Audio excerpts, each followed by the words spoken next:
Alhamdulillah. Perkara kedua yang saya ingatkan kepada ikhwan akhwat yang dirahmati Allah Subhanahu wa taala, yaitu meluruskan niat dalam tuntut ilmu. Ini perkara penting karena niat punya pengaruh besar dalam gerak langkah kita. Kalau niat kita benar, insya Allah dimudahkan oleh Allah Subhanahu wa taala. Kalau niat-niat kita salah, maka akan sulit bagi kita menempuh jalan menuntut ilmu. Kalaupun kita berhasil menuntut ilmu, tapi kalau niatnya salah, maka tidak berkah, ya.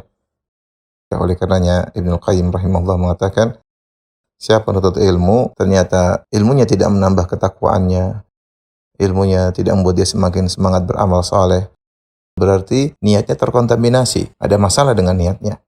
Ada masalah dengan niatnya. Oleh karenanya perlu kita perbaiki niat kita ketika menuntut ilmu.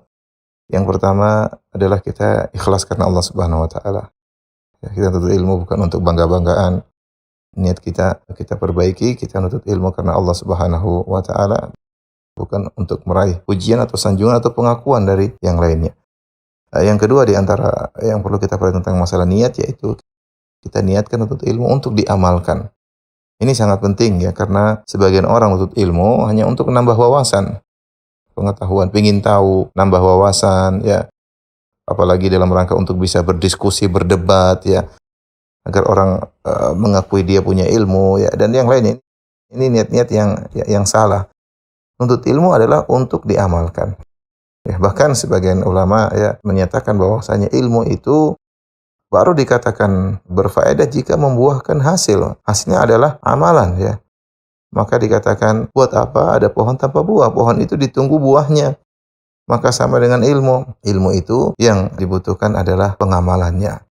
Pengamalan bisa dalam dua hal. Pengamalan hati, yaitu akidah yang benar. Dan pengamalan amal jawarih, anggota tubuh dengan ibadah. Maka ilmu harus ada buktinya. Karenanya kita tatkala belajar, kita niatkan untuk menuntut ilmu. Dahulu para salafus saleh, para sahabat, mereka mempelajari surat Al-Baqarah dengan perlahan. Kenapa? Karena disertai dengan pengamalan dari isi surat Al-Baqarah tersebut.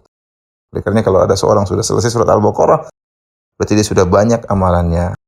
Nah, saya berharap kepada diri saya pribadi dan juga kepada para ikhwan dan akhwat, kita bukan hanya sebagai orang yang cerdas dalam menangkap ilmu, tapi kita berusaha menjadi orang yang cerdas dalam menerapkan ilmu. Sebagaimana perkataan Nabi sallallahu alaihi wasallam, Al-Qur'anu hujjatun lak au 'alaik. Al-Quran itu akan membelamu pada hari kiamat kelak atau akan malah menyerangmu. Itu Al-Quran jika kita amalkan akan memberi syafaat bagi kita, membela kita. Tapi kalau tidak kita amalkan, hanya sebagai wawasan, bahkan kita bertentangan dengan ilmu yang kita miliki, maka akan menjadi bumerang yang menyerang kita pada hari kiamat kelak. Di antara niatnya juga yang harus diperhatikan adalah kita menuntut ilmu untuk mengangkat kejahilan dari diri kita dan untuk mengangkat kejahilan dari orang lain. Bagaimana Imam Ahmad pernah ditanya tentang ilmu, Imam Ahmad berkata, al-ilmu la ya'diluhu syai' idza khalasatun niyyah. Ilmu itu tidak bisa dibandingkan dengan apapun. Artinya dia adalah ibadah yang sangat agung jika niat ikhlas. Maka ditanya, wahai Imam Ahmad, bagaimana mengikhlaskan niat? Imam Ahmad berkata, yanwi raf'al jahli an nafsihi wa an ghairihi.